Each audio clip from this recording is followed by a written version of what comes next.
حكيت مع المواطنين السوريين بشكل حر بس يعني الوضع مو نفسه بالنسبة لهم مثلي. أنا كان فيني بطلع صح، وما كان نفس الشيء بالنسبة لهم. فهذا يعني أنا تعلمت هلا بس ما كان عندي هذا المعرفة بهذيك الوقت. عملت بهذه الرسالة عملت المقابلة مع النخب بالمعارضة بإسطنبول. رحت هناك وكمان بباريس مثل مين؟ مثل هيثم المالح، برهان غليون، ميشيل كيلو، كتير من هدول الناس يعني. هلا أنت معتبر إنه حزب العدالة والتنمية أو رجب طيب أردوغان حزب دكتاتوري أو أردوغان دكتاتور بتركيا، وبس هو فاز بالانتخابات بشكل صحيح، يعني ما كان في تزوير بالانتخابات. فليش يعتبر دكتاتوري إذا الشعب هو اللي انتخبه؟ يا أهلا وسهلا. اليوم كانت حلقتنا مع الباحث يوناس بارغن دراغه. هو باحث بيشتغل بجامعة اسمها أشلونية هويسكولا هون بالنرويج. الحلقة كانت ممتعة جدا جدا. اليوم حكينا عن موضوعين مترابطين ببعض بشكل غريب. طبعا حكينا عن سوريا، عن الأحداث اللي صارت ب 2011 بداية الثورة السورية. هو كان موجود بحلب بهداك الوقت وحكى لنا أنه كيف كان عم بيشوف الدنيا، شو كان عم بيصير، شلون كان المجتمع السوري عم يتغير بهداك الوقت. وبعدين حكينا عن المعارضة السورية، ليش فشلت المعارضة السورية. كان عامل بحث على أنه شو اللي عم يصير، ليش فشلوا، ليش ما قدروا يتحدوا أقطاب مختلفة من المعارضة. راح نسمع منه تجربته ومع مين حكى وشو صار. وبعدين الموضوع الثاني اللي حكينا عنه هو تركيا والمعارضة التركية، وليش كمان فشلت المعارضة التركية بالتغلب على نظام أردوغان. ليش هو بيشوف إنه النظام التركي نظام أو حزب العدالة والتنمية وأردوغان هو يعني نتيجة نظام دكتاتوري. شو تفسيره لهي الحالة، وليش المعارضة التركية كمان فشلت بالفوز بالانتخابات الماضية. ففي كتير أشياء حكينا فيها وناقشناها. بتمنى أنه تعجبكم الحلقة، وبتمنى أنه تخبرونا بالتعليقات عن رأيكم. دعمكم كتير كتير مهم لحتى نقدر نستمر. فشاركوا الحلقة مع الناس اللي بتتوقعوا أنه ممكن تفيدون، ولا تنسونا من اللايك والشير والسبسكرايب. وكان معكم أنا علاء سامي من الإعداد والتقديم، وغادي الحاج من وراء الكاميرا. وخلينا نبلش. شكرا. شو الأخبار؟ أنا منيح الحمد لله. كيفك أنت؟ تمام منيح. يوناس بارغان من النرويج. ايه يوناس بارغن دراغه. اوكي، هذا الاسم الكامل. ماشي. حاضر. من النرويج، وما مبين عليك كتير كبير. انا عمري 36 سنة، وما شاء الله عامل بي اتش دي وعامل بوست دكتور وهلا فش يعني باحث. ايه امتى بلشت تدرس؟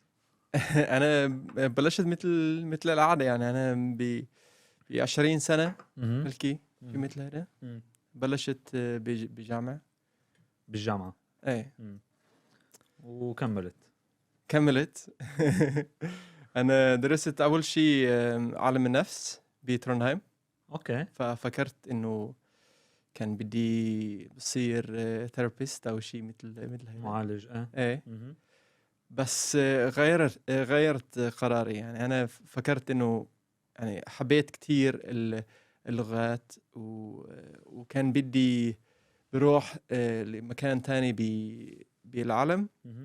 فما ما عرفت يعني شو بدي أتركز عليه بالضبط. بس كان في هذه الفكرة إنه كان بدي بختار لغة مهمة بالعالم. اعتبرته لغة مهمة. ففكرت يا صينية يا عربية، هذه اللغتين مهمتين بعض. كيف؟ كتير مختلفين عن بعض. طبعا. اوكي، انت كنت بس انا ما اخترت اللغتين، اخترت واحد منهما. ففكرت انه يعني الصينية لازم بيكون كتير مهمة، ولساته طبعا كتير مهمة. بس يعني كان في شوية تجربة بالشرق الأوسط بهذا الزمان. فكنت بالشرق الأوسط بمصر مرة أو مرتين كطفل. وبابا اشتغل كمان شوي بغزة. اوكي. هو أمين مكتبة. فعمل برنامج هناك لخلق مكتبة أو شيء مثل هذا بغزة. ف يعني ما اشتغل كتير، بس بشيء أسبوعين كل سنة. بس كان في هذه التجربة، وسمعت أكتر عن الشرق الأوسط. فكان في هذا الفضولي للمنطقة. اوكي. واخترت اللغة العربية. اخترت اللغة العربية وبلشت بجامعة أوسلو. اوكي، بس هو ليش اساسا كانت يعني ليش اللغات مثيرة للاهتمام بالنسبة لك؟ ما بعرف، انا يعني بحب كتير اللغات، ولسه انا هيك يعني كتير مثير للانتباه بالنسبة لي. اللغوية انا بحبه كتير، هذا اللغوي اللينغويستكس. فبحبه كتير. و ماما امي تمزح انه انا كطفل، يعني هذا طبيعي انه انا اخترت اللغة العربية عشان انا كطفل حكيت للوراء. انا كنت بعمل الحروف بالوراء، واللغة العربية مو بالوراء بس من اليمين على الشمال. يعني العكس من النرويجي. فهي فكرت انه هذا شيء طبيعي بالنسبة لي. بحكي بالعكس يعني. اوكي. وانت كمان بتحكي تركي وايطالي وانجليزي ونرويجي؟ في كمان شي لغات ولا بس هدول؟ شوي اسباني، بس اسبانيول بس هذا يعني مو كتير. وما فيني بحكي اللغة العربية او التركية والايطالية مع بعض. يعني اذا اليوم انا بحكي عربي، ما فيني بحكي تركي منوب. ما فيني بحكي ايطالي. انجليزي ونرويجي ماشي حال. بس بس هدول ثلاثة يعني لازم بكون انت بتعمل سويتش اون سويتش اوف. لازم بس صندوق واحد يكون مفتوح. اليوم صندوق اللغة العربية. بس. حلو. طيب انت بلشت علم نفس كم سنة درست؟ بس سنة واحدة. وبعدين بدأت شو ميت إستن ستوديو؟ ميت إستن ستوديو دراسات الشرق الأوسط. بجامعة أوسلو. درست مع كل الضيوف هون بهذا بالبودكاست بالحلقات. أنا شفت كله، وأنا يعني خايف من هذا البودكاست عشان شفت كل الأساتذتي يعني من قبل. فياكوب درسني بسيمينار أو سيمينارين باللغة العربية. أوكي. وشاتل بشاتل سيلفيك بسياسة الشرق الأوسط. وبيرنولوف بتاريخ الشرق الأوسط. لا ليلى هي أصغر مني بسن، ما بعرف. بس هي كمان يعني بحسها مميزة. يعني عندي كتير يعني احترام لهذا البودكاست عشان هيك. اوكي. وهلا انت هون. اهلا وسهلا. اهلا فيك. بدنا نشويك اليوم. لا بس اللغة العربية انت بدأت دراستها هون، وبعدين نزلت عملت اكستشينج، تبادل طلابي بالعالم العربي، صح؟ وين رحت؟ دمشق. شام. ليش اخترت دمشق؟ كان في خيارين. كان يا القاهرة يا دمشق. وانا اخترت دمشق عشان كنت من قبل بالقاهرة، وحبيتها كتير. يعني في يعني الناس في مصر كان في كتير مضحك. يعني كان في هذا بيمسحوا كتير وحبيته كتير. بس يعني كان في زحمة يعني كتير بالنسبة لي. أنا نرويجي من قرية صغيرة ويعني بحب العالم والأشياء جديدة، بس هذا كان شيء بلكي كتير زيادة عن اللزوم بالنسبة لي. اوكي. يعني كان خايف شوي من هذا الشيء، وكمان يعني ما فيني بنام إذا في هيك يعني صوت عالي وهيك صوت سيارات صوت سيارات وناس وكمان ما كان فيني بمشي بشوارع بالقاهرة أول مرة اللي أنا جيت لهناك. وكل الناس يعني حكوا معي، يعني ما كان في شيء أي شيء سلبي أو هيك، يعني كان في شيء بال حكوا وقالوا بس شيء إيجابي. بس في كتير يعني كتير حاجة. مين ما بيشوفك بيحكي معك هيك هذا طبيعي. طبيعي يعني أنا بفهم عليهم، بس هذا يعني كان شوي كتير بالنسبة لي. وسمعت إنه في دمشق إنه مو ضروريا نفس الشيء. أوكي. وهذا يعني فعلا هذا كان تجربتي يعني. أنا شفت هذا إنه بسوريا أنا كتير مبسوط إنه اخترت سوريا ودمشق. من أول يوم أنا حبيتها كتير. حلو. كيف كانت تجربتك بأول يوم؟ كان يعني كل شيء مختلف يعني. أنا كنت صغير من النرويج، والنرويج يعني مكان كتير مختلف من أي بلد عربي أو أي بلد جنوب من أوروبا بالنسبة لي. يعني كل الأشياء، عدد الناس، في كتير من الناس، كتير زحمة. وما كمان هذا الفرق كبير إنه الناس بيحكوا مع بعض. الناس اللي ما بيعرفوا ما بيعرفوا بعض بيحكوا مع بعض. وبالنرويج مثل ما بتعرف يعني ما بصير ما بصير. أنا حبيت هذا الشيء، بس كان صدمة كبيرة بالنسبة لي. هو أنا كمان لما أجيت لهون كان العكس يعني، كمان إنه ما في حدا بيحكي مع حدا، كمان كان صدمة بالنسبة لي. كيف لقيت هذه التجربة؟ كمان كانت غريبة يعني. أنا بالنسبة لي كان لما كنت بسوريا كتير سهل بالنسبة لي، أي حدا بالشارع بشوفه ممكن أسأله عن أي شيء، أحكي معه عن أي شيء.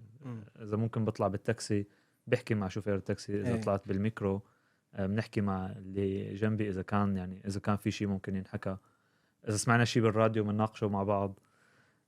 هون يعني أكتر شيء مضحك بالنسبة لي إنه حتى لما بطلع بالباص، إذا في مقعدين بجنب بعض وواحد قاعد على مقعد، هذا لازم يضل فاضي المقعد الثاني، ما حدا بيطلع فيه. والناس بتطلع بالباص وبتوقف، يعني بيكونوا موجودين على الوقف وما بدهم يقعدوا يعني. أنا ما بدي فهذا كان عم بشوف هيك إنه واو. صح. غريب. كمان بالنسبة لي هذا شيء غريب. وما بحب هذا التقاليد. بس أنا تعودت عليه. أنا يعني نشأت هيك. كمان يعني بالثقافة اللي ما بتحبها أنت كمان يعني برودكت منه. أيوة يعني. جزء منه. حتى لو ما بتحبها مش غريبة بالنسبة لك. بالضبط يعني بتتقبلها بسهولة. والعكس بيكون غريب بالنسبة أيوة لك. بالضبط مثل عنا.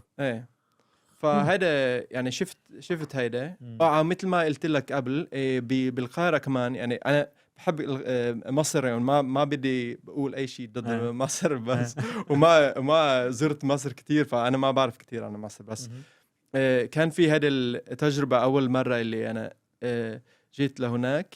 كان عيد الأضحى. فكان كتير من الخروف بالشوارع. خرفان. خرفان. وكان نهر الدم بالشوارع. وكان هذا الشيء يعني شوي يعني هذا أدت إلى الصدم بالنسبة لي بلكي. أول مرة واحد أجنبي بفوت هيك بنزل على القاهرة، الناس عم تذبح خواريف وسلخ. أوكي. شيء بخوف. شوي بخوف. صح. أوكي. بس بسوريا كان في شيء غير يعني التفاعل مع الناس، صدمة ثقافية شفتها أو شيء مواقف مضحكة صارت معك؟ تعرفت على كثير من الناس يعني هذا الشيء كان سهل بالنسبة لي. كان ما حسيت لحالي بسوريا. إذا حسيت لحالي أنا يعني طلعت للشارع وقعدت بحديقة أو شيء وحكيت مع حدا كل مرة. بنرويج يعني ما بصير هذا الشيء. صح. ايه يعني هاي الحياة بسوريا. بس أنا كمان المرة الأولى وكنت بدمشق أنا عشت كمان هذه الحياة عادية للأجانب بسوريا. بالنسبة لي أنا سكنت بباب شرقي قريب من باب توما مثل كل الأجانب. أنا درست بجامعة دمشق مثل كل الأجانب بهذه كلية الآداب أو اللغات. ف أنا ما عرفت بهذا الوقت، بس بعدين أنا شفت إنه يعني في كتير هذه الأشياء مشبهة مع الحياة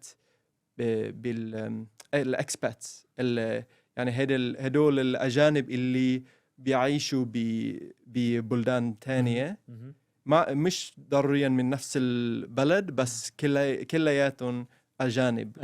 بالضبط. أو من الغرب. هذا الهب يعني. تمام. وشفته بعدين لما جيت للأردن. أنا اشتغلت كمتدرب بالسفارة النرويجية. فشفت هذا الشيء إنه يعني في كتير من الأشياء in common، مشتركة بين دمشق وعمان. مو عشان المدينة نفسها، بس عشان الناس اللي بيجوا اللي بيشتغلوا هناك وهن أجانب يعني بيتشاركوا نفس الاهتمامات. جميل. وبعدين انت ما قعدت بس بدمشق، رحت كمان على حلب. انا اخترت حلب عشان هيك، عشان كان في هذا الاسلوب الحياة بدمشق اول مرة، وثاني مرة اكثر بعمان. كان في كتير اجانب. كان هذا ثقافة الحفلات بسفارات. كان في يعني كتير من الأجانب اللي تعرفت عليهم. كان في شوي من الأردنيين كمان. بس بشكل عام الناس اللي بيجوا من نفس البلد أو اللوكلز يعني اللي بحبوا بيتعرفوا على الأجانب أو الإكسباتس بيكون شوي مختلفين من الآخرين المواطنين بهذا البلد بالنسبة لي. يعني الأردنيين اللي بحبوا بيتعرفوا على الأجانب بعمان كانوا شوي مختلفين من الأردنيين الآخرين موجودين بالشارع. فهذا كان تجربة اللي يعني كان منيحة، و تعلمت كتير عن من هذه التجربة. بس كان بدي تجربة مختلفة شوي كمان.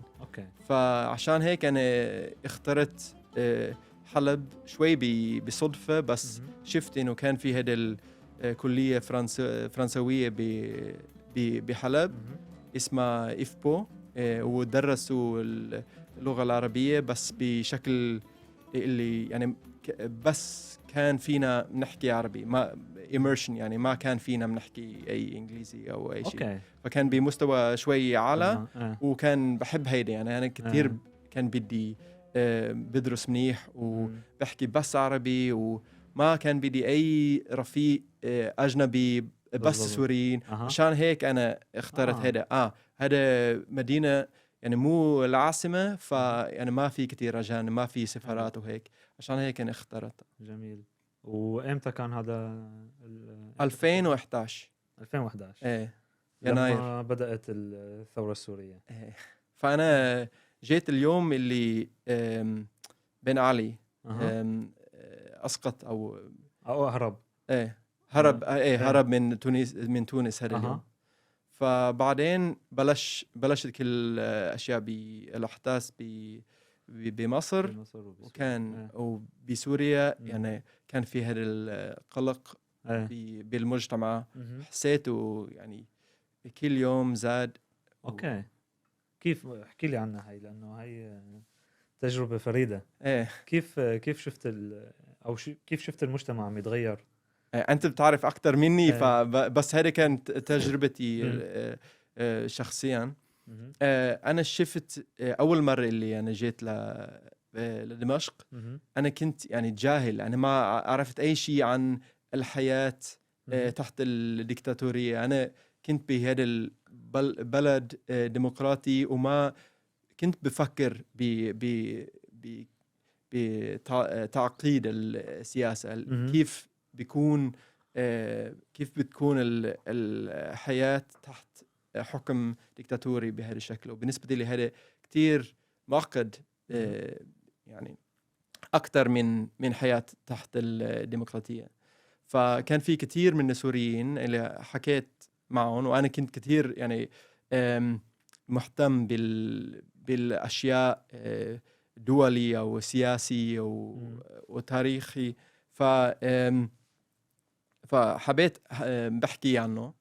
وبس لما وكان في كتير مواطنين سوريين اللي حبوا وعرفوا كتير عن التاريخ وعن السياسة أكتر من النرويجيين بشكل عام. بس لما حكينا عن النظام السوري كل شخص قال نفس الشيء. تقريبا نفس الشيء، أو كان في شوي من الخوف. أنا شفته كان في شوي من الخوف، وكان بدون هيك يعني بشوف يعني مين فيه. أوكي. بس شو كانوا يقولوا؟ قالوا يعني كان في دعم لبشار، وكان في ما كان بدون بيقول أي شيء ضد الحكومة. حكينا شوي عن الأحداث بحما وحلب بالثمانينات. وبتذكر إنه كان في حدا اللي هو شوف هيك منيح، وبعدين قال شيء عن شو حدث. أوكي. بس بعدين قال إنه الحكومة كان معها حق. أوكي.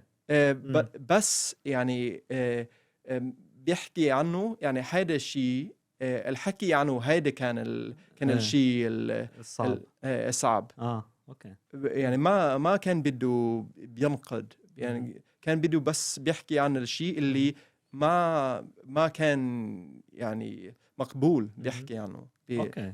فهذا الشيء أنا تعودت على هذا الشيء بسوريا. وبالبداية بحلب كان نفس الشيء. يعني كل من الأساتذة بالكلية كانوا كلياتهم سوريين.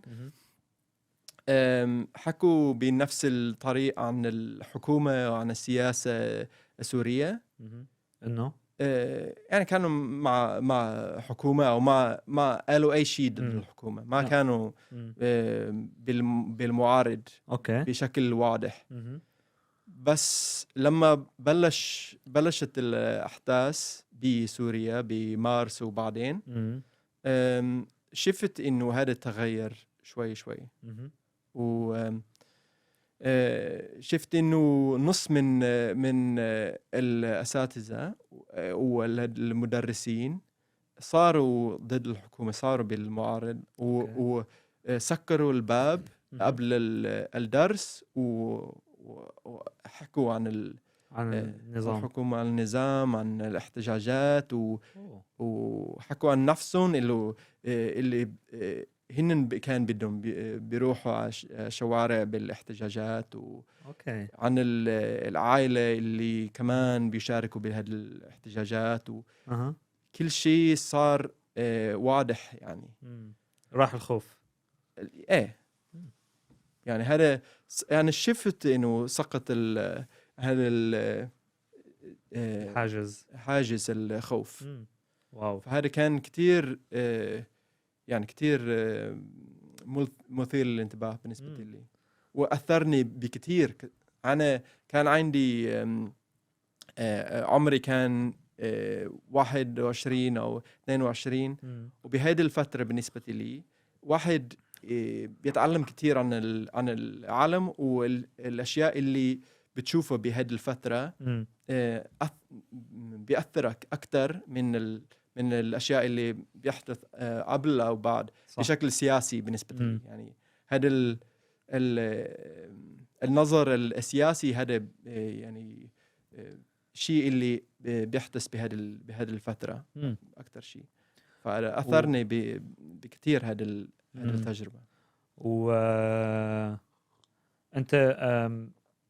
كمان طلعت بال 2011 من حلب، ما طولت هونيك صح؟ انا طلعت بحزيران 2011. وكنت هلا اكيد السوريين في كتير منهم بيخافوا يحكوا عن النظام بهديك الفتره، بس انت بالنسبه لك كيف كان الشعور؟ كنت عندك كنت بتقدر تحكي وتسال الناس بدون ما تخاف؟ انا انا حكيت هيك يعني، بس انا ما كان عندي انا ما عرفت الكوع من البوع بالسياسه سوريه يعني. انا حكيت عن كل شيء بس ما كان عندي اي معلومات.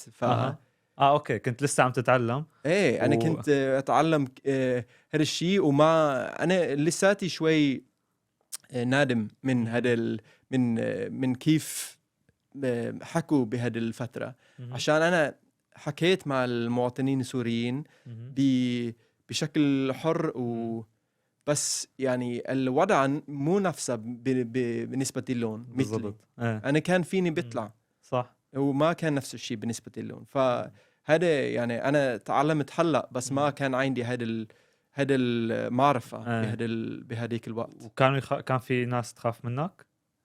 بلكي يعني كلياتهم قالوا انه انا سباي، انا جاسوس قالوا، بس هذا شيء عادي لكل الاجانب. قالوا هيدا كل الاجانب جواسيس. جواسيس. هيك في هذا مثل ما حكى بالحلقه السابقه جاكوب، حكى عن نظريه المؤامره. فأنا شفت كتير من هذه النظريات بسوريا. وشو رأيك فيها نظرية المؤامرة؟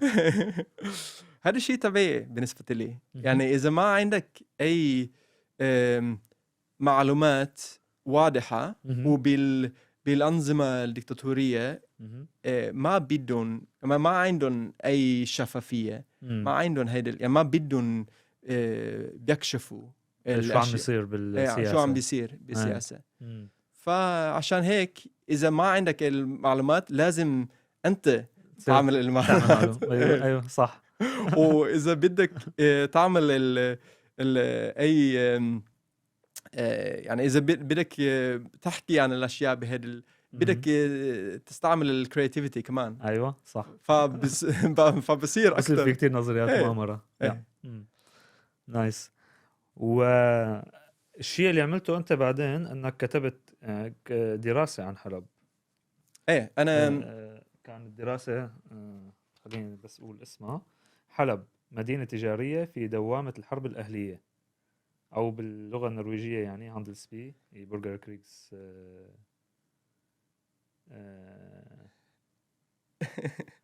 مالستروم. مالستروم. قلت لك أنا لما بكتب أحيانا ما بعرف شو عم بكتب. توقعت هذا عشان هذا بنينوش شوي شيء صعب. أنا عملت دراسة لرسالة الماجستير. فدرست بإنجلترا للماجستير. أوكي. وعملت هذه الدراسة عن المعارضة السورية أو النخب بالمعارضة، يعني مو القوات بس هذا الناس اللي كانوا باسطنبول وبباريس. نخب المعارضة. نخب المعارضة يلي كانوا بالمجلس الوطني. المجلس الوطني. اوكي. عن شو دارت الدراسة او شو اللي كنت يعني كان سؤالي كان بسيط، كان ليش ما تعاونوا مع بعض؟ ليش المعارضة السورية ما تعاونوا مع بعض؟ فكان هذا تعاون قبل الحرب، قبل الربيع العربي. بعد ربيع دمشق ب 2001 بس 2001 ربيع دمشق. لما صار بشار الرئيس. فكان في هذا الانفتاح شوي للسياسة أو المعارضة. وكان في بعض البيانات بين المعارضين من من الشمال ومن من اليمين او من الليبراليين ومن الجنوب من شام ومن الحلب. كان في هذا الفرق بين يعني داخل المعارضة. اوكي. بس بعد 2011 ما كان في هذا الشيء، وكان في كتير من التفاصيل اللي ما كان فيهم بيتعاونوا مع بعض. وهي كان في كمان النقد من الدول الغربية إنه يعني كيف فيهم بيدعموا المعارضة إذا ما بيتعاونوا مع بعض، إذا ما عندهم أي نظر مشاركة لشو رح بصير اليوم تالي بعد إسقاط النظام. وأنا سألت ليش يعني بهذه الدراسة. فعملت بهذه الرسالة عملت المقابلة مع النخب بالمعارضة بإسطنبول. رحت هناك وكمان بباريس مثل مين؟ مثل هيثم المالح، برهان غليون، ميشيل كيلو، كتير من هدول الناس. يعني هو شو اسمه، هو بالإخوان المسلمون، غياس لا لا ما بتذكر اسمه. لا طيفور شيء طيفور. كمان انا مش هو كان بالاخوان. اوكي. بس كان في كتير من هذا، وكمان من احزاب كرديه وتركمانيه، يعني حكيت مع كتير ناس. وكان بدي كتير احكي مع كل حدا اللي تعرفت عليه وكان كلياتهم بنفس الفندق بنفس الاوتيل. بيعيشوا بنفس الاوتيل. ايه انا كنت هناك وحكى مع كل اوكي. كنت مع كل حدا هناك. بس انت حكيت بس مع المعارضة اللي هي موجودة بالمجلس الوطني، ما حكيت مع المعارضة الثانية؟ لا انا حكيت مع المعارضة الثانية كمان. ميشيل كيل هو ما كان بالمجلس الوطني. وكمان هيثم مناع ما كان بالمجلس الوطني، هو كان بباريس وكان خارج. لأنه كان في كمان قسم معارضة موجودين بمصر. ايه حكيت مع هيثم المالح كان بمصر بظن، بس هو كمان جاء لاسطنبول لهذا المؤتمر بظن، وانا حكيت معه بهذه الفترة. وكمان رحت باريس عم بحكي مع حدا هناك، وكان في كمان المعارضين من الشمال موجودين بشام لسه. فحكيت معهم بسكايب. حكيت مع مش كلياتهم، بس حكيت مع كتير ناس. كتير ناس. اوكي. يعني بالنسبة لي الجواب كان انه يعني كان في بعد 2011 كان ضغط اكتر على المعارضة للتعاون، بس كمان لشو رح بصير كمان عن السياسة. فكان في اكتر مكان فاتح قبل الحرب، لما ما كان في هذا الضغط من الخارج. فهذا الشيء paradoxical، يعني شو يعني paradoxical؟ يعني ضد المنطقة. مش منطقي. مش منطقي. إنه لما في ضغط للتعاون في كمان ضغط للتفرق. اوكي. كيف هيك؟ عشان يعني هذا في ضغط يعني بالسطح، بشكل سطحي هذا الضغط للتعاون، بس ما بدهم بس انه المعارضة يتعاونوا مع بعض، بدهم كمان سياسة خاصة. يعني أمريكا كانت بدها هذه سياسة خاصة، أو شو اسمه الجيش السوري الحر كمان كانت بدها سياسة خاصة. أو الأقليات أو أشخاص من الأقليات بسوريا كان بدهم سياسة خاصة. كان يعني صار أهم عشان يعني هذا يعني في إمكانية جدية جدا. يعني ما كان هذه الإمكانية قبل. فلما ما كانت هذه الإمكانية، كان كمان مكان أكتر للمعارضة أو النخب بالمعارضة ليتعاونوا مع بعض. بعدين يعني صار الشيء أكتر constrained، يعني أكتر هيدا rigid. يعني هو قبل 2011 كان في انفتاح أكتر إنه المعارضة يقدروا يتعاونوا مع بعض، لأنه كان في حدود لهم شو ممكن يعملوا. وبعدين بعد الثورة بعد 2011 صار كمان ضغوط من الأقليات ومن أصحاب أفكار، يعني أصحاب من روسيا، من أمريكا. أيوة. من لأنه هلأ فرصة للكل إنه يغيروا كل شيء، فصار هذا صح بالضبط. هيك فكرت أنا. أوكي. وفي شغلة انتبهت لها أنا، طبعا أنت عملت دراسة هاي اللي عم تحكي عنها اسمها تشكيل الائتلافات، تشكيل ائتلافات المعارضة السورية على مستويين.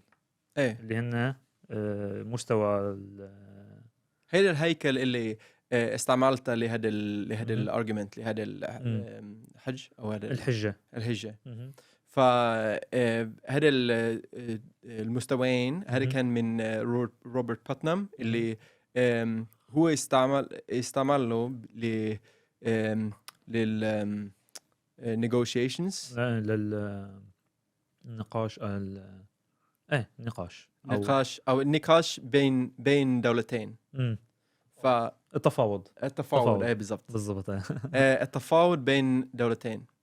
لما بيعملوا هذا التفاوض لازم بيحكوا مع بعض بهذا الاتجاه، بس كمان لازم بيحكوا مع الثانيين بالدولة، يعني بالحكومة، جماهير، المواطنين، مين يعني كل الاشخاص بالدولة، والطرفين لازم بيعملوا هيدا. ف شيء يعني مشاركة بيناتهم.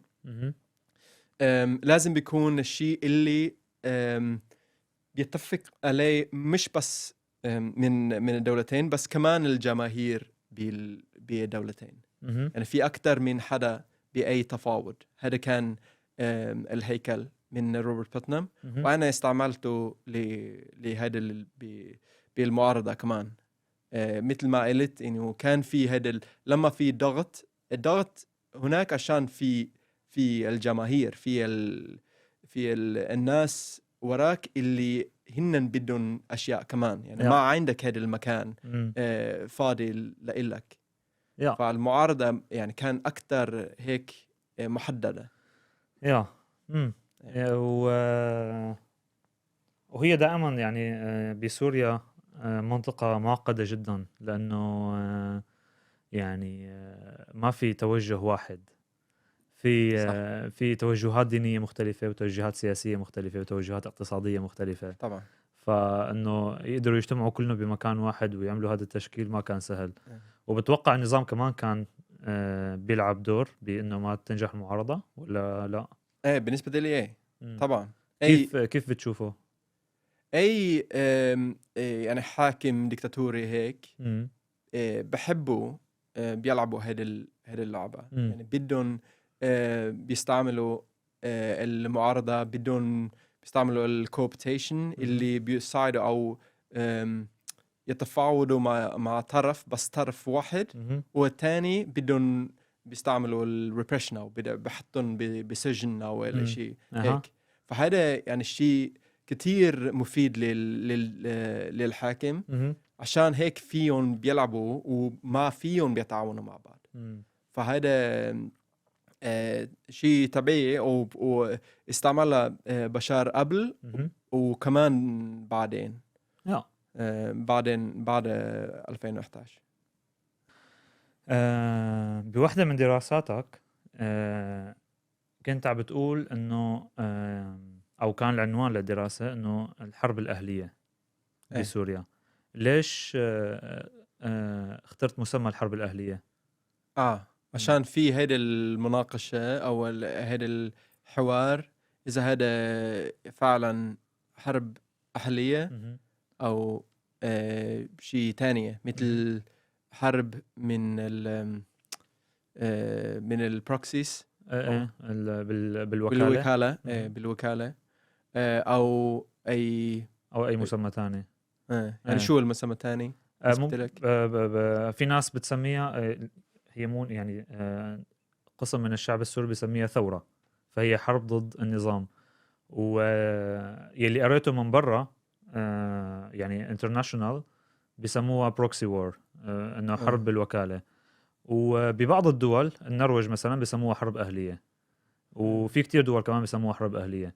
فدائما هاي المسمى يعني لأنه دائما المسميات اللغوية بتأثر على انه كيف ممكن الواحد يشوف هذا الصراع. ليش انت كان بالنسبه لك اسمها حرب الاهليه؟ يعني انا ما بدي بكون هيك ريجيد بهذا الاسماء، عشان يعني هذا، وانا ماني متخصص بهذا الاسئله. بس بالنسبه لي هدول الاثنين، الحرب الوكاله او الحرب او ثوره، هذا مش يعني شو الكلمه، مش ضد الحرب الأهلية. يعني مو هانا مانا كلمة معارضة أو معارضة أو شو يعني إنه ما بتمنع إنه حتى لو كانت حرب الوكالة إنه تكون حرب أهلية كمان بنفس الوقت. بالضبط. يعني كان هذا بالنسبة لي يعني في هذا الإمكانية إنه هي حرب أهلية وبنفس الزمان حرب الوكالة أو ثورة أوكي. يعني بلكي بالنسبة لي هيك بلشت كثورة، بس بعدين أو بأي حال يعني في قوات من الحكومة وفي قوات من المعارضة. يعني بتكون ثورة أو لا، أو بس بأي حال يعني في هيدا الحرب، في صراع داخلي بسوريا. وعلى هذا الأساس أنت وكمان بالوكالة يعني معظم الحروب الأهلية بالعالم اليوم، يعني في كتير من الحروب الأهلية أكثر من الحروب بين الدول هلأ بظن. فكتير منهم بالوكالة، يعني كتير منهم في دولة أو دول تانية اللي بيدعموا بيصلحوا القوات بهذه الدولة. فهذا الشيء يعني أنا ما بشوفه مثل، يعني ما بتذكر هذه الكلمة، بس ما بشوفه مثل شيء ضد أوكي، ضد إنه يكون اكسكلوسيف. هذه الكلمة شو يعني؟ حصري. أو متنافي مع بعض. ما أنا متنافي مع بعض. ف يعني يلي انت بتشوفه انه ممكن يكون ثورة، بس بنفس الوقت حتى لو كانت ثورة فهي حرب أهلية. وممكن يكون بروكسي حرب بالوكالة، بس كمان بنفس الوقت حتى لو كانت حرب بالوكالة فهي كمان حرب أهلية. هيك بشوفه أنا. السوريين عم بيتحاربوا مع بعض بسوريا. في هذا النظام القديم اللي لساته هناك، وفي كمان القوات معارضة من السوريين اللي يعني في حرب بيناتهم. بالضبط. وكمان اجا مقاتلين من برا للطرفين. فينا بنقول انه هذا بظن انه بيسموها internationalized، انه صار دولي. بس اللي ساته حرب أهلية بظن. اوكي ميك سنس. طيب هلا انت ما يعني مو بس سوريا اللي درستها، كمان استعملت وقت كتير كبير بتركيا. وبتوقع في شيء انت عملته بتركيا يمكن ينطبع على سوريا كمان. انت درست لي بروباغندا او الدعاية. دعاية. شو كانت الدراسة؟ هلا عم نعمل هذه الدراسة. يعني من سنتين بلشت هذا البرنامج او هذا الشيء مع بحثين بجامعة أوسلو، كارل هنريك نوتسون وفيليب لوتشر. ونعمل هذا الشيء بالبروباغندا. من نعمل أو عملنا تجربتين علمية. يعني اللي كان في هذا أو عملنا البرنامج اللي كان البروباغندا فيديو اللي شافوا نص المواطنين المشاركين بهذه التجربة. ونصهم شافوا فيديو تاني من الجوجل سلايدز او شيء مثل هذا، يعني الكنترول. اوكي. فشفنا بعدين شو التأثير على الشعور وكمان على الفعالات السياسية، على ردة الفعل، يعني ردة الفعل بالشعور، وكمان ردة الفعل بالأعمال السياسية. إذا بدهم بيطلعوا بشوارع للاحتجاجات أو مظاهرة، أو إذا بدهم بيكتبوا شيء بالفيسبوك ضد الحكومة أو مع الحكومة. فهيدا كان التجربة، يعني كان بدنا نشوف إذا يعني في أي تأثير من البروباغندا على المواطنين. أوكي. وشو ممكن تعطي مثال يعني من الفيديو؟ استعملنا فيديوين. كان في حدا، يعني الفيديو الأول كان من الحكومة، وبالفيديو بتشوف يعني بشكل كتير سينماتوغرافي، يعني في هذا الدراما متعوب عليه. وبتشوف التاريخ بتركيا، يعني التاريخ بيكون كتير كتير مهم بالنسبة للسياسة التركية. بيستعملوا طول الوقت من الإمبراطورية العثمانية أو السلجوق، سلاجقة قبل هيدا. وبتشوف شو عملت الحكومة بهذه الفترة اللي بعد أردوغان صار رئيس الوزراء وبعدين الرئيس. فكل هذه البرامج للشوارع وللطرق وللمطار الجديد بإسطنبول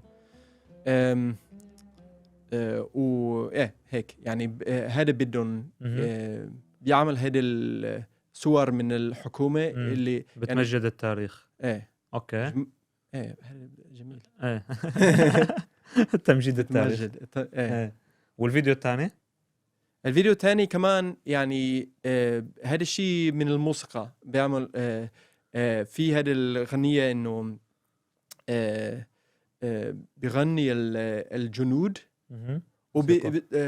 الموسيقى، وهذا وفي كمان في هذا الريفرنسز من السلاجقة السلاجقة والعثمانيين وكمان بالجمهورية التركية من 1923 وبعد وشو صار، وكمان بيكمل أو بينهى بأردوغان وإنه هو هيك يعني عنده هذا النظرة على المستقبل. أوكي. وكمان بيستعملوا بكتير من هذه الفيديوهات بيستعملوا العلم التركي. في حدا من زمان أو من الحرب العالمية الأولى هو يعني بيركض مع العالم، وبعدين في حدا تاني اللي بيركض مع العالم من الخمسينات أو شيء، وبعدين حدا من التسعينات، وبالنهاية يعني العالم بيوصل على أردوغان وهو كمان يعني بيركض وهيك يعني في هذا بيستعملوا هذا الأسلوب من الحكي عن التاريخ وعن المستقبل. اوكي. انتم الدراسة كانت انك توجه هدول الفيديوهين لنفس الشخص ولا لمجموعتين مختلفين؟ مجموعتين بس. هذا بالراندوم يعني مثل تجربة بشكل عشوائي. مثل تجربة علمية بتطبق وهيك. يعني فيك تقارن بين المجموعتين. وبالنهاية اكتشفنا انه يعني في هذا التأثير على المواطنين. وكمان يعني في قسمين هون، في المعارضين وكمان المؤيدين للحكومة. معارضين كان في التأثير عليهم انه حسوا اكثر بالغضب، بالخوف، بس كمان بتماسك او الترابط بيناتهم يعني بالمجتمع. هدول الثلاث شعور كتير مهمة للأعمال السياسية، عشان هيك احنا اخترنا هدول الشعور. يعني في كتير من الشعور اللي يعني مشاعر اللي في يعني بلكي في تأثير عليها، بس اخترنا هدول الثلاثة. اوكي. وبس للمؤيدين أقل من الخوف، عشان هن يعني بحسوا نفسهم بين اليدين المنيحة. بالضبط يعني in a good hands يعني بالمكان الصح. بمكان الصح. وهن مسيطرين، هن بيحكموا البلد. اوكي بالضبط. فشو كانت المشاعر اللي بتطلع منهم؟ أكثر تماسك بالمجتمع. وتوقعنا هذا من المؤيدين، بس كان شوي من الاستغراب أو كان شيء جديد بالنسبة لنا إنه هذا كمان للمعارضين. اكتشفنا إنه يعني في هذا تأثير كمان على المعارضين. يعني ليش بيحسوا أكثر بالتماسك بالمجتمع؟ هذا شيء غريب. هو لأنه هل لأنه يعني عندهم تمجيد للتاريخ كل فئات الشعب التركي؟ يعني بيحسوا إنه التاريخ التركي هو هن بيفتخروا فيه حتى لو كان ما بيمثلهم بفترة من الفترات. هيدا نظريتنا كمان. يعني في نظريتين. في يا هيدا إنه يعني هدول المعارضين حتى إذا هدول معارض للحكومة لساتهم فخورين بتاريخ تركي. اوكي. وبحبوا الوطن التركي، وبشكل عام السياسة التركية يعني شوي وطنية. يعني شوي بحبوا الوطن وبيحكوا بهذا الأسلوب أكتر من كتير من الدول بالنسبة لي. فهذا يعني ممكن. بس في كمان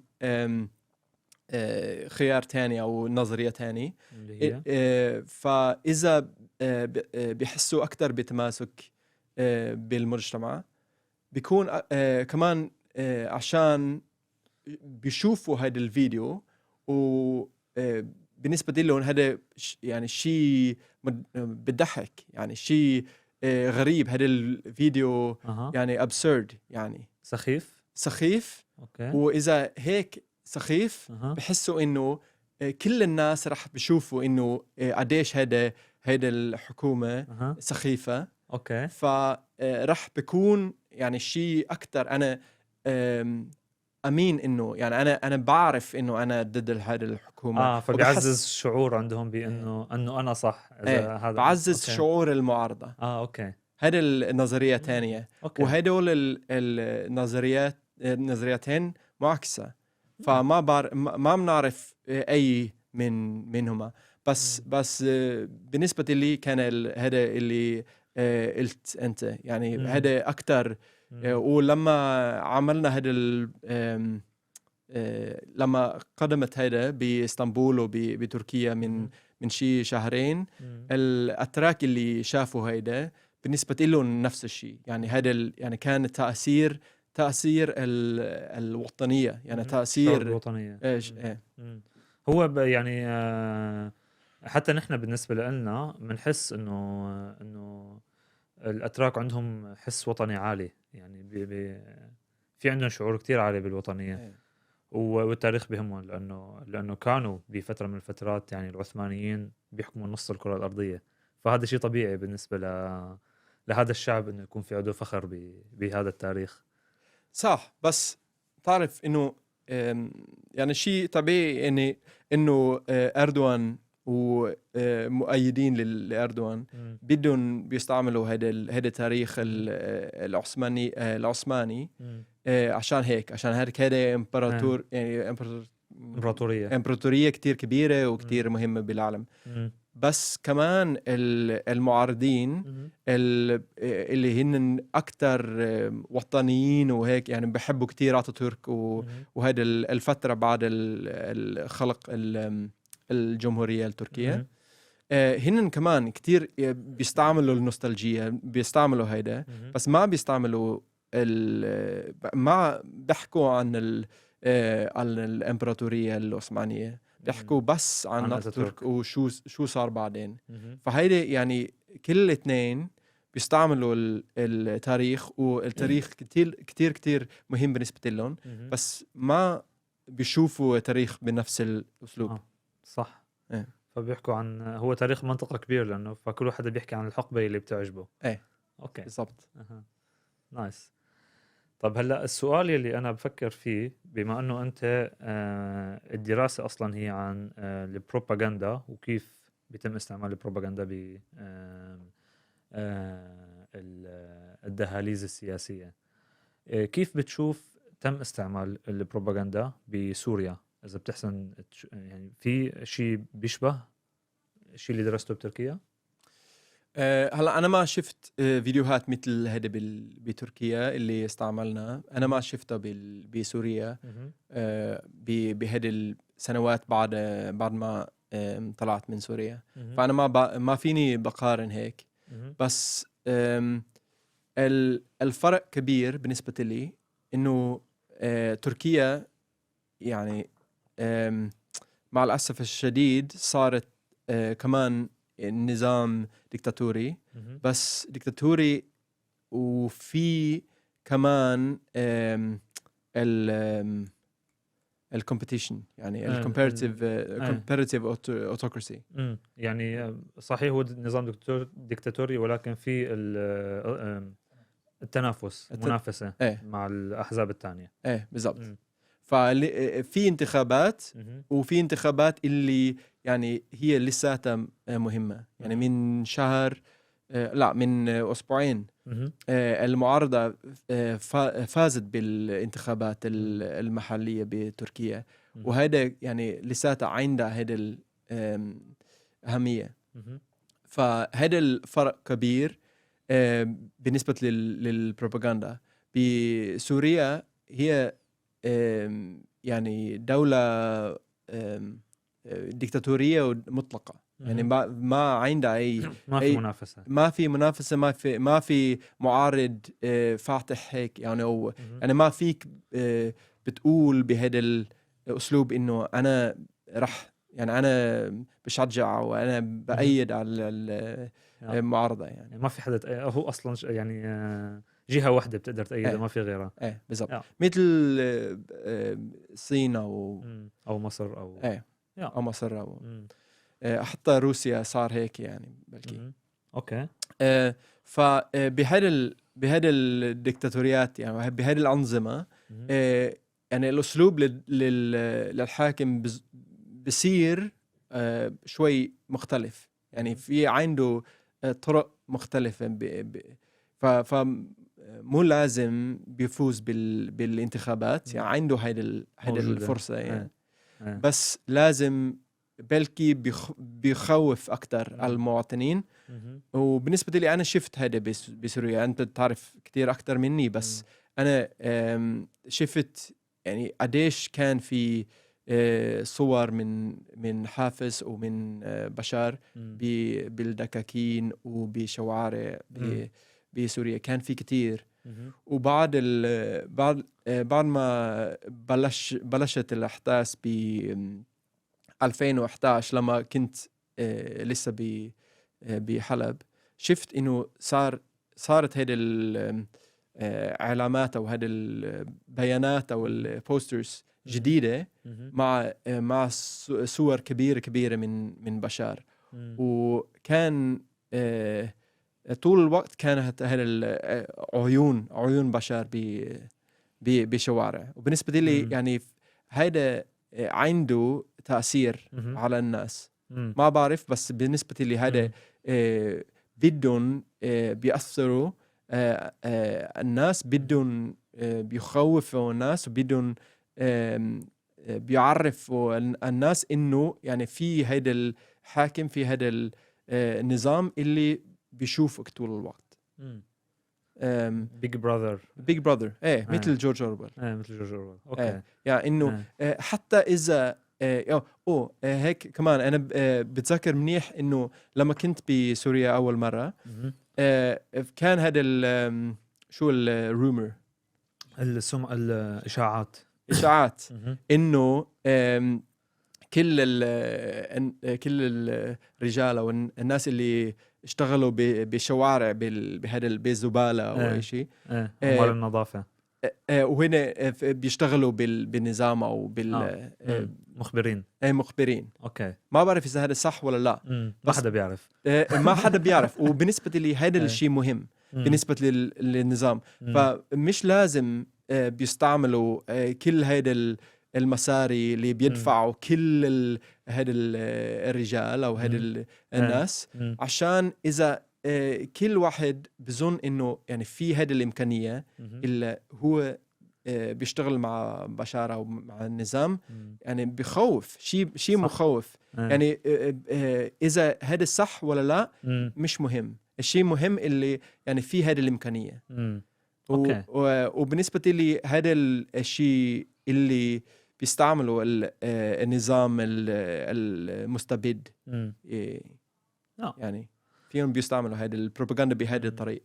هلا انا ماني متاكد اذا عندك جواب، بس بتتوقع هل تم استعمال هي الطريقه كمان بمناطق المعارضه السوريه بالشمال مثلا، مطرح في الشمال مسيطر عليه من المعارضه، فبيستعملوا نفس التكنيكس ليخوفوا الناس ولا مش موجود او ما يعني بتعرف؟ المعارضه السوريه انه بدها تخوف الناس مثلا، او انه يسيطروا على الناس عن طريق البروباغندا او مثل مين بالمعارضه مثلا في هلا انا كتير يعني كتير معقد الموضوع، لانه يعني كل مكان في مسيطر عليه جهه معينه. بس مثلا في بتوقع جبهه تحرير الشام بالشمال، وفي القوات سوريا الديمقراطيه مثلا، يعني هدول اللي هلا خطروا على بالي. بالنسبه لي بالتاكيد بيستعملوا هذا اذا سيطروا على اي منطقه وعندهم هذه القوات بدهم بيستعملوا هذا. فهذا بشكل عام كتير مهم لدول او دول جديده. لازم بيخلقوا هذا الميث، هذا الفكر انه يعني عندهم شيء خاص او الحاكم شخص مميز او بارز او يعني هذا الشيء اهم بالنسبه لهم. بالنسبه لي يعني عشان هيك صار هذا الشخصيه اتاتورك اللي بنشوف هلا، عشان كان يعني هو كان فعلا شخص بارز ومميز، بس كمان هذا كان شيء مهم بالنسبة لتركيا بهذيك الوقت، عشان ما كانت دولة متماسكة. ما كانت متماسكة، وكان عندهم هيدا بالنسبة لهم، بالنسبة للنظام الدكتاتوري بتركيا بهذيك الوقت كمان كان كتير مهم. وعشان هيك أنا بتوقع هذا. بس أنا ماني متخصص بالقوات المسلحة بسوريا وبالمعارضة، فما بعرف. أنا بس حكيت مع النخب خارج البلد اللي بيناموا بالفنادق وما عندهم أي يعني تأثير على سوريا يعني. ما كان. بس شو رأيك بشكل عام بالناس اللي حكيت معهم أو بفئة المعارضة اللي حكيت معهم؟ هلا أنت مثلا عم بتقول إنه هن ما عندهم أي تأثير على أرض الواقع بشكل ما بعرف هذا. ما بدي أقول أي شيء، بس إنه تأثيرهم قليل مش كتير كبير. إذا يعني بالنسبة لي هيدا المؤتمرات اللي عملوه وهذا الائتلافات اللي يعني حاولوا بيعملوها كان بالنسبة لليوم التالي. بس اليوم التالي ما صار. ويعني ما كان شيء فادي بالنسبة لي. يعني بعض هيدا المعارضين عملوا شغل منيح وعملوا شغل مهم، بس ما صار هذا الشيء اللي كان لازم بيكون قبل ما صار هذا الشيء مهم. طب إذا رجعنا شوي لتركيا، طبعا أنت كمان كنت عندك دراسة عن المعارضة التركية، وكان في مشكلة بجيزي بارك اللي هو حديقة جيزي بتركيا، وكان في مظاهرة أو تظاهرات بتركيا مشان هاي الحديقة، وانت درست هاي الحالة وشو كان تأثير المعارضة بهذا الموضوع؟ ايه لما كملت رسالة الماجستير وانا كان ببداية الدكتوراه بلشت هذه الاحداث. فهذا شو اللي صار؟ هذه الاحتجاجات الأكبر بتاريخ تركيا. أوكي. كان في مليونين من مواطنين أتراك بشوارع بإسطنبول، بس كمان بكثير من المدن تركيا. ليش الاحتجاجات كانت؟ كانت عشان الحكومة كان بده تدمر حديقة جازي. فهي قريبة عن تقسيم بوسط اسطنبول. فهذا كان مكان سيمبوليك، يعني كان مكان مهم، بس مكان مهم عشان هذا كان جزء من التاريخ. لا مو جزء من التاريخ، بس جزء من سياسة أكبر من النظام التركي بهذيك الوقت. إنه المعارضة قالوا، أو هذا الجزء من المعارضة قالت إنه يعني ما في أي مكان أخطر بالمدن. حكومة أردوغان بيعملوا هذه البنايات والأبناء الأبنية وما يعني ما بيحترموا الأماكن اللي كانت هناك من قبل. أوكي. فهذا كان الشيء مهم بالنسبة يعني حديقة أمانة كتير كبيرة، بس كان في هذا الأهمية معنوية. أي سنة كانت الاحتجاجات؟ 2013. أوكي. بالصيف وصارت، وكان في كتير ناس بإسطنبول وبكتير من المدن.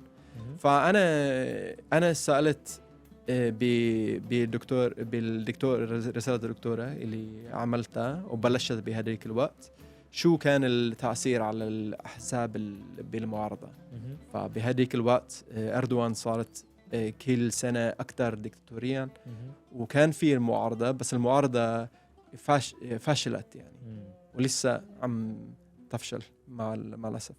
مع أنه نجحوا بالانتخابات الأخيرة. نجحوا، بس نجحوا بالانتخابات محلية. أوكي. فشلت بالانتخابات اللي أهم. يعني الانتخابات رئيسية بالسنة الماضية. شو سبب الفشل برأيك؟ أو هذا سؤال كتير كبير. بس بالنسبة لي يعني الواحد إنه يعني تركيا صارت دولة مستبدة. يعني في هيدا المنافسة، لو شو الكومبيتيشن، منافسة، في منافسة لساتها، بس هو مثل هذا بكرة القدم. إذا أنت بتلعب وفيك لازم تلعب هيك up hill. أوكي، يعني ملعب مائل لفوق. يعني في هذه المباراة، بس مش في مباراة بس معنا عادلة. أوكي. هيك يعني هذا السبب الأول بالنسبة لي، وهذا كتير مهم. يعني فينا ننسى هيدا، بس بعدين في نقد على المعارضة وهذا بس هي منافسة مو عادلة لأنه حزب العدالة والتنمية أقوى بكتير، ولا مو عادلة لأنه المعارضة فاشلة؟ لا هذا عشان الحكومة سيطرت على كتير من القوات بالدولة، وبيستعملوا الدولة عشان بيحطوا المعارضين بالسجن. سيطروا على 90% من الإعلام، من الميديا. عندهم هذه البروباغندا. يعني كان في هذه الإحصاءات إنه بالكامبين الحملة الانتخابية، يعني كان في شيء يعني 90% كان عن أردوغان، وشيء 5% عن المعارض. واو. البارز. يعني شيء يعني مستحيل ينجح. اوكي. فهذا الشيء الأول بالنسبة لي. يعني في هذا الفرق كبير. يعني لازم إذا المعارض بده بيفوز لازم بيكون شيء يعني شيء مختلف. بس كان في شيء مختلف بالسنة الماضية، عشان كان في هذا الارثكويك، الزلزال. الزلزال، وكان كمان الأزمة الاقتصادية. فهذا يعني أشياء كبيرة.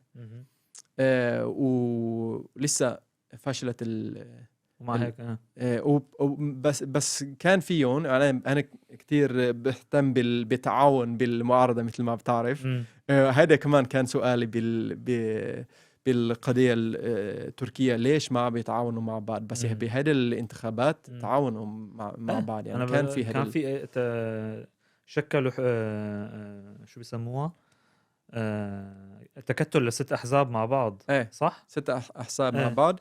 يعني كان في حزبين مهمين بس، وبعدين كان في شخصيات. يعني بعض الأحزاب كانت من الشخصيات من الحكومة بالماضي، وبعدين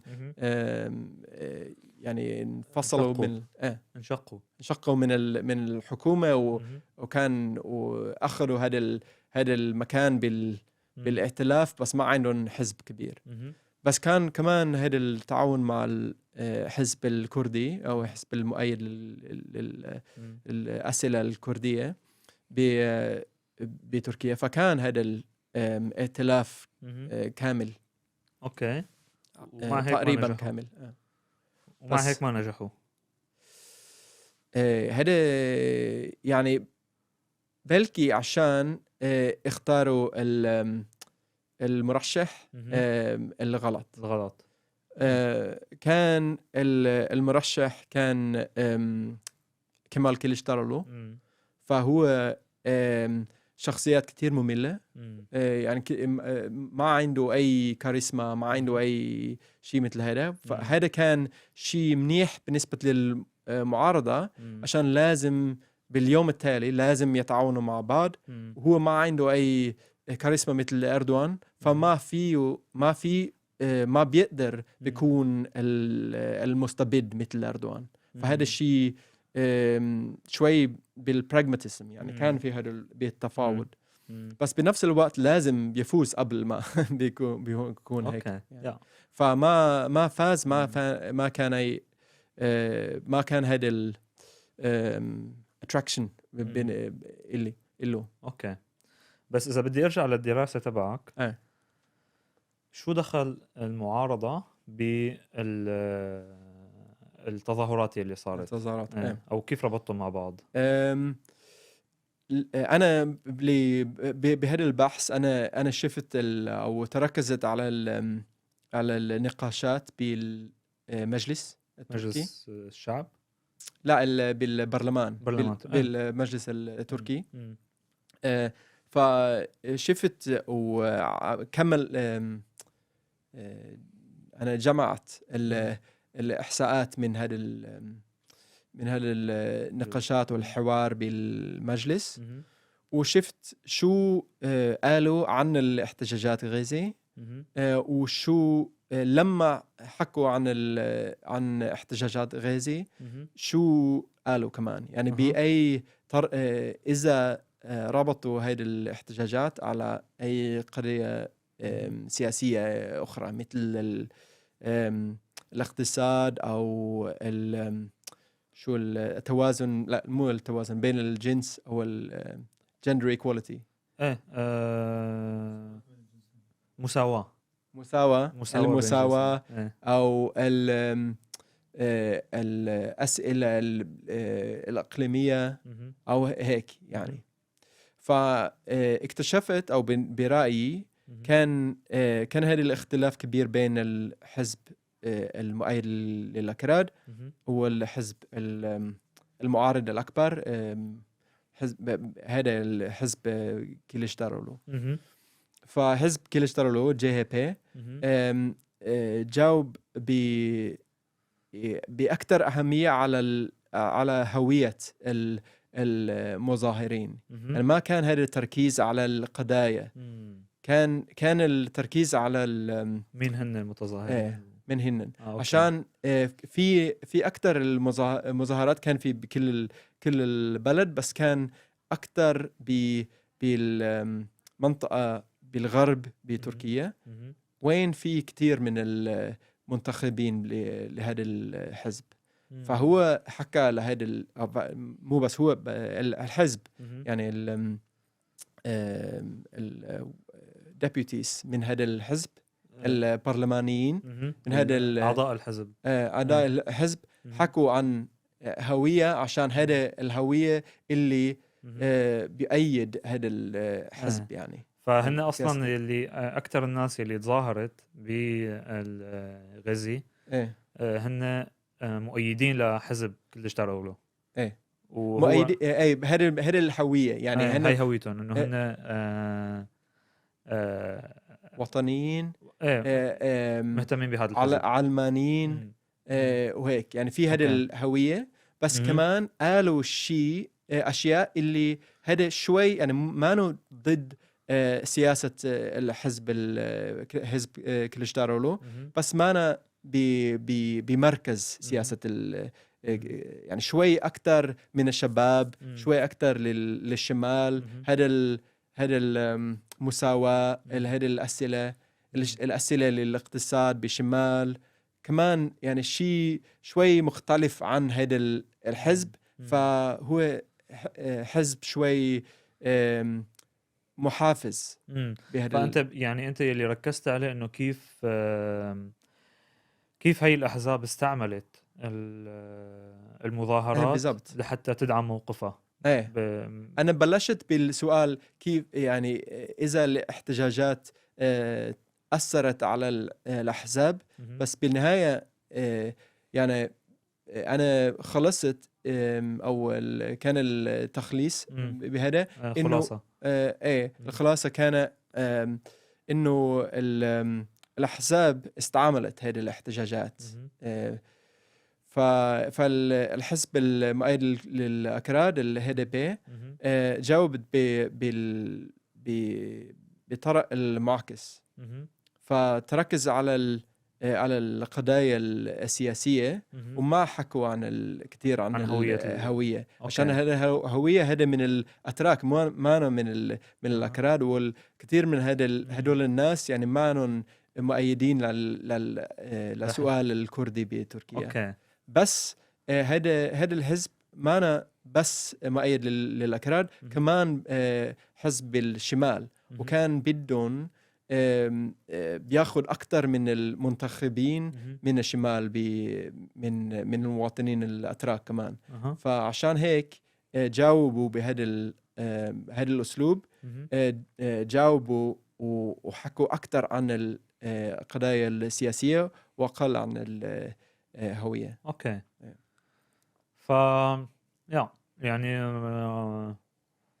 ممتع كيف بيتم استعمال قضية بشكل مختلف. يعني حزب كليشتارولو ركزوا على الهوية إنه هدول الناس اللي عم يتظاهروا هن بينتموا لنا لأنه هويتهم بتعبر عنا نحن علمانيين وطنيين.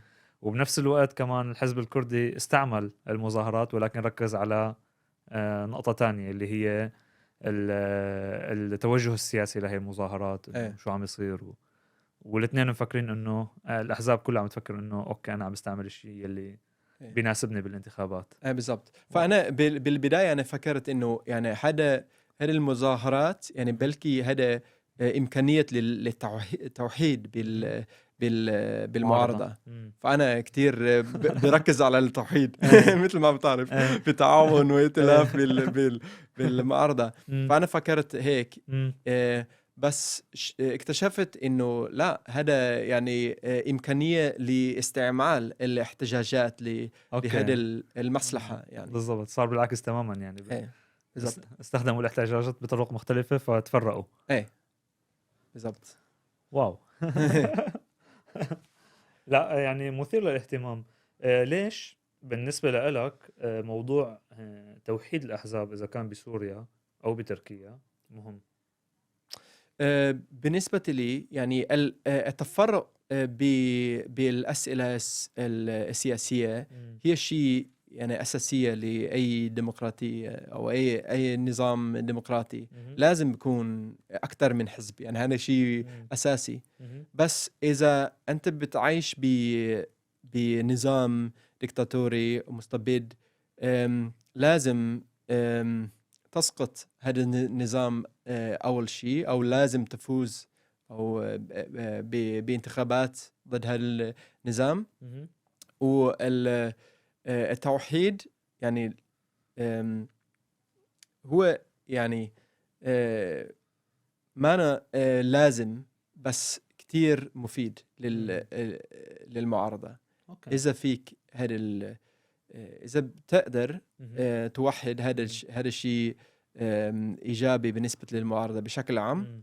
بس كمان في كتير من القوات اللي يعني بيشتغل بالاتجاه المعاكس، عشان بلكي في هذا التفرق، أو بلكي في هذا الاستقطاب بالمجتمع، عشان يعني في تفرق بين المواطنين كمان. والمواطنين ما بدهم بينتخبوا، أو ما بدهم شو يعني فوت ينتخبوا، ما بدهم بينتخبوا يعني مرشح موحد مع حدا من حزب معاكس منهم. فهذا يعني الشيء السؤال أو المشكلة كبيرة بالنسبة لكثير من الأحزاب المعارضة. وكمان مثل ما قلنا الحاكم أو المستبد بيعرفوا هيدا، وبدهم يفرقوا بين الأحزاب بالمعارضة. بدهم بيخلقوا هيدا البولاريزيشن، الاستقطاب. الاستقطاب. اوكي. طيب في عندي سؤال. هلا انت معتبر انه حزب العدالة والتنمية او رجب طيب أردوغان حزب دكتاتوري، او أردوغان دكتاتور بتركيا، وبس هو فاز بالانتخابات بشكل صحيح، يعني ما كان في تزوير بالانتخابات. فليش يعتبر دكتاتوري إذا الشعب هو اللي انتخبه؟ هذا الشيء يعني سؤال منيح ومهم بالنسبة لي. يعني صح إنه هو فاز بانتخابات، وبالبداية فاز بانتخابات بشكل يعني عادل. وكمان مهم بقول إنه بأول فترة وأول فترتين لأردوغان تركيا كانت يعني أكثر ديمقراطية عن أي فترة بالماضي. يعني كان الفترة أكثر ديمقراطية بالنسبة للتاريخ التركي. فهذا شيء صح. بس بعد شيء 2010 أو شوي بعدين يعني استعمل هذه التكنيكية أو هذه التكنيكس بيسيطر على الحكم. فهذا يعني هذه التقنية مو بس بالانتخابات. باليوم اللي بصير الانتخابات هذا يوم مهم، بس ما بيستعمل هذا اليوم لهذه المسيطرة. بيستعمل كل الأيام قبل. فبحطوا المعارضين بالسجن مثل سلاحتين ديمرتاش. هذا كان معارض بارز من الحركة الكردية. وكتير من الصحفيين، وسيطرت كمان على الجامعات بتركيا. يعني كتير من هذه الأشياء عمل قبل. فبالنسبة لي الانتخابات يعني كتير من الديكتاتوريات هلأ بيستعملوا الانتخابات. يعني الانتخابات ما بس للديمقراطية. فالانتخابات انتخاب الشيء يعني ضروري، بس ما بكفي اللي بيكون ديمقراطي.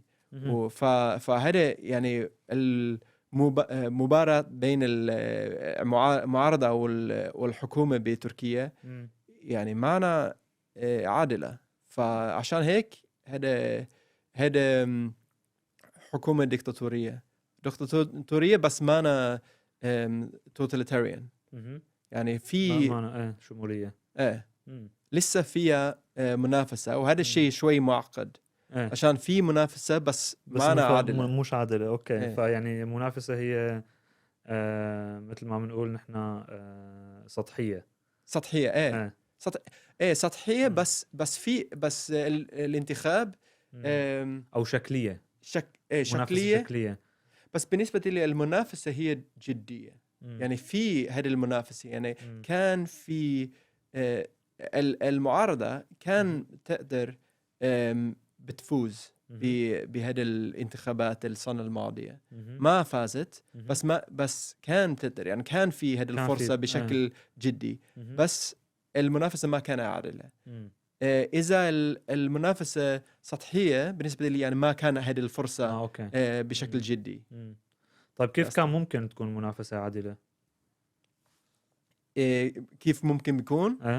إذا أردوغان ما بيسيطر على كل هذه الريسورسز، على كل هذه الإعلام أو طبعا هذه يعني راح بيكون، أو كمان المحكمة. هذا كتير شيء كتير مهم كمان. إذا ما بيسيطر على كل هذا الشيء، إذا في هذه الحياة خارج الحكومة، راح بيكون أكتر ديمقراطي طبعا. وليش المعارضة ما بتقدر تسيطر على أو تكون جزء من هاي السيطرة على كتير من هدول الأشياء؟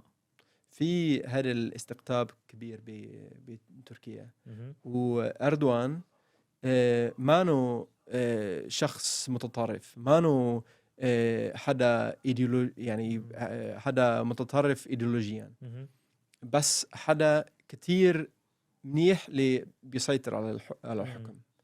لعيب. لعيب. بيعرف بيلعب هذه اللعبة أو هذه المباراة. فكان كمثال، هو كان أكتر فاتح أو للأكراد أو الأسئلة الكردية بأول فترتين بتركيا. بس بعدين هلأ هو بالائتلاف مع الحزب الوطني كتير ضد الأكراد. فهو يعني غير نظره. بس مو عشان هو يعني كان فكر مختلف، بس عشان في هيدا منطق الحكم. البراغماتية يعني البراغماتية يعني عنده هيدا. فهو بيعرف يلعب هذا اللعبة، وبيعرف بيفرق بين الأحزاب، وبلكي يعني طول الوقت بده بيلعب شوي مع المعارضة. بالنسبة لي interesting. يعني حكينا كتير. شكرا كتير انه كنت موجود معنا اليوم. بتوقع انه بكفي اليوم، يعني وصلنا لنهاية البودكاست. انا بشكرك. انا في كتير براسي اسئلة، بس ممكن نعمل مرة تانية، يعني بودكاست تاني ونسأل عن اشياء تانية. شكرا كتير لكم. كان معكم علاء سامي، الإعداد والتقديم. غدي الحاج ورا الكاميرا. لا تنسوا تشاركوا الحلقة مع الناس اللي بتحسوا انه بيهتموا او ممكن تفيدهم، ولا تنسونا من الدعم. بنحط رابط الحلقة بتشوفوها بصندوق الوصف وفوق تبع ياكوب، لأنه يونس حكى عن ياكوب. ونشوفكم بالحلقة الجاية. شكراً.